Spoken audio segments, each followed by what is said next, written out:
একই রাতে পরপর দুটো বাড়িতে চুরি, আতঙ্কিত স্থানীয়রা। সর্বস্ব হারিয়ে প্রশাসনের দরজায় দরজায় পরিবার। পদক্ষেপের আশ্বাস অঞ্চল সভাপতির। বাড়িতে কেউ না থাকার সুযোগে একই রাতে পরপর দুটি বাড়িতে চুরির ঘটনায় আতঙ্কিত হয়ে পড়েন পূর্ব বর্ধমানের বর্ধমান 2 নম্বর ব্লকের বৈকুণ্ঠপুর 1 নম্বর গ্রাম পঞ্চায়েতের আলিয়া এলাকার বাসিন্দারা। সর্বস্ব হারিয়ে দিশেহারা হয়ে পড়েন মমতা ভাওয়াল নামে ওই মহিলা। নগদ টাকা সহ প্রায় লক্ষাধিক টাকার জিনিসপত্র খোয়া গেছে বলে জানান তিনি। মমতা বলেন, গতকাল বর্ধমানের শ্রীপল্লী এলাকায় বাপের বাড়িতে বেড়াতে যান, সেখানে রাতে থাকেন। আজ সকালে স্থানীয়দের ফোনে জানতে পারেন চুরির ঘটনা। সকালে ঘরে এসে দেখেন ঘরের মেন গেট ও ভিতরে দুটি ঘরের দরজার তালা ভাঙা, বিছানা ওলট পালট করা, পাশের ঘরের আলমারি খোলা, লকার ভেঙে ভিতরে থাকা সোনার চেন, আংটি সহ নগদ টাকা উধাও। সিঁড়িঘরের অ্যাসবেস্টর ভাঙা, সর্বস্ব হারিয়ে এখন দিশেহারা পরিবার। এই ঘটনায় শক্তিগড় থানায় অভিযোগ জানানো হয়েছে বলে জানান মমতা ভাওয়াল। কিন্তু বাড়িতে ছিলাম না, বাড়ি পুরো ফাঁকা ছিল। এবারে আমাকে সকালবেলায় ফোন আসে, পাশের বাড়ি থেকে একজন ফোন করে যেরকম বাড়িতে চুরি হয়ে গেছে। তো সাথে সাথে এলাম, এসে দেখি যে সমস্ত তালা সব মানে উপর থেকে নিচ পর্যন্ত সমস্ত তালা ভেঙেছে, অ্যাডভাস্টার ভেঙেছে। ঘরে আমার যা যা ছিল, 20,000 টাকার মতো ছিল, আংটি ছিল আর একটা পাতলা সোনার চেন ছিল, এগুলো সব নিয়ে গেছে। আর বাকি এখন আমি কিছু সেরকম দেখতে পাচ্ছি না, পরে দেখলে হয়তো আমি বলতে পারবো। এখন তো এগুলোই আমি দেখতে পাচ্ছি। তো ছাদের দরজা ভাঙা, অ্যাডভাস্টার ভাঙা, সামনের দরজাটা খুলতে পারিনি, কিন্তু ছাদ দিয়েই ঢুকেছে আমার মনে হচ্ছে। শুধু আমার বাড়ি নেই, এখানে আরো অনেক জায়গায় এরকম চুরি হয়েছে, আরো বাড়িতে চুরি হচ্ছে।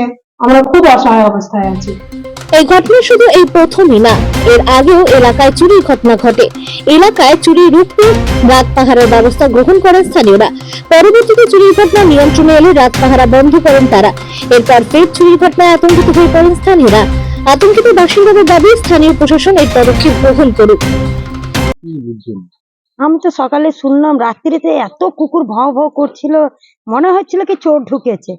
আমি উঠে তাও সাহস পাচ্ছি না একা, আর স্বামীকে উঠাবো, ও তো পুরো ঘুম দিয়ে পুরো ঘুমিয়ে আছে। ওনাকে উঠালাম, ওঠো না ওঠো না, তা বলছে কি হয়েছে, ঘুমা চুপ করে। আর আমার স্বামী উঠলো না, আমিও জানলা খুলে দেখে বন্ধ করে দিলাম। একা মেয়ে ছেলে কি বেড়াতে যায়? ভাবলাম না বাবা, বেরালে আমার কিছু হয়ে গেলে, যেন আমি বেরাইনি। পর কুকুর অনেক ছে, আর চোর এসছে কিনা এটা সকালে জানতে পেরেছি। না বুঝতে পারলে তো আমরা আসতাম না, রাত্রেই আসতাম, ফোন করতাম, আমাদের এখানে সবারই নাম্বার আছে। সকালে উঠে দেখি দিদি এনার গেট খোলা আছে, দিয়ে এসে যখন দেখছি তো গেট খোলা আছে, তো জানাজানি হলো সবার কি হয়েছে মা, আবার লোক নেই, গেট খোলা আছে, তো সবাই ডাউট হয়েছে কিছু নিশ্চয়ই চুরি হয়েছে। তো জানাজানি হয়েছে, হওয়ার পর ফের আমরা দেখছি মিটারের গেট খোলা আছে, ঘরের গেট খোলা আছে, তারপর ছাদের দরজা খোলা আছে। যখন দূর থেকে আমরা দেখছি তো ছাদের দরজা খোলা আছে, তার মানে আমরা সবাই ভেবেছি চুরি হয়ে গেছে। আগে অনেকবার চুরি হয়েছে এলাকা, কিন্তু ধরা পড়ছে না। না, এনার আগে আর একটা বাড়িতে চুরি হয়েছে, কালকে রাতেই চুরি হয়েছে, কিন্তু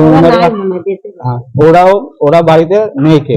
তবে এই বিষয়ে ব্যবস্থা গ্রহণের আশ্বাস দেন অঞ্চল সভাপতি আজাদ রহমান। তিনি বলেন, এর আগে এই ধরনের ঘটনা ঘটেছিল। আমাদের পার্টিগতভাবে এই প্রশাসনের পক্ষ থেকে রাত পাহারার ব্যবস্থা করা হয়েছিল। তবে পাশে রেল স্টেশন থাকার ফলে দূরদূরান্তে অনেক মানুষ আসেন। আমাদের লোকাল চেয়ারদের বলা হয়েছে সন্ধ্যার পর অপরিচিত কোনো মানুষ থেকে প্রশাসনকে জানাতে। পূর্ব বর্ধমান থেকে সঞ্জিত পৌর রিপোর্ট, বিপি নিউজ পূর্ব বর্ধমান। এটা এর আগেও একবার হয়েছিল। আমরা সদস্য, তার মারফত আমি গ্রামে একটা রাত্রে রাত জাগার একটা ব্যবস্থাও করেছিলাম, এবং প্রশাসনকে তো আমরা সঙ্গে সঙ্গে জানিয়েছিলাম। প্রশাসনও ব্যবস্থা নিয়েছিল, ওখানে আপনার সিভিক পুলিশ দিয়ে ওখানে একটা রাতের একটা পাহারার ব্যবস্থা করেছিল। কিন্তু আবার ইদানিং শুনলাম 2-1 দিনের মধ্যে আবার একটা হয়েছে। আমরা কিন্তু সঙ্গে সঙ্গে সাথে সাথে আমরা জানতে পারার সাথে সাথে আমরা ওখানে একটা রাত্রের একটা যে পিকেটিং আমরা আমাদের ছেলেদের দিয়ে আমরা করেছি, আমরা আমাদের রাজনৈতিক ভাবে। আর প্রশাসনিক ভাবে তো আমরা থানাকে আমরা জানিয়েছি, থানা ব্যবস্থা নেবেন। আমরা আগামী দিনে এরকম যেন ঘটনা না ঘটে, তার জন্য আমরা আমাদের লোকালের থেকে আমরা একটা পদক্ষেপ নেব, যাতে আমরা ওখানে রাত্রে যার পাহারার ব্যবস্থা আমরা এটা করব। তবে ওগুলো স্টেশনের পাশে, তো পাশেই হচ্ছে ডামপুর স্টেশন। স্টেশনে ট্রেন ধরে কোনো জায়গা থেকে লোকালের তো আমরা বলতে পারবো না, দূর দূরান্ত থেকে হয়তো কেউ এসে নামছে, সেগুলো তো অতটা আমরা ঠিক বলতে পারবো না। তবু আমাদের লোকালের ছেলেদের আমরা বলেছি তারা যেন ব্যবস্থা নেয়, যে যারা রাত্রে অচেনা ব্যক্তি আসবে তাদের যেন ধরে রেখে যেন প্রশাসনের হাতে তুলে দেয়। আমার নাম শেখ আজাদ রহমান, বৈকুণ্ঠপুর 1 নম্বর অঞ্চল তৃণমূল কংগ্রেসের সভাপতি।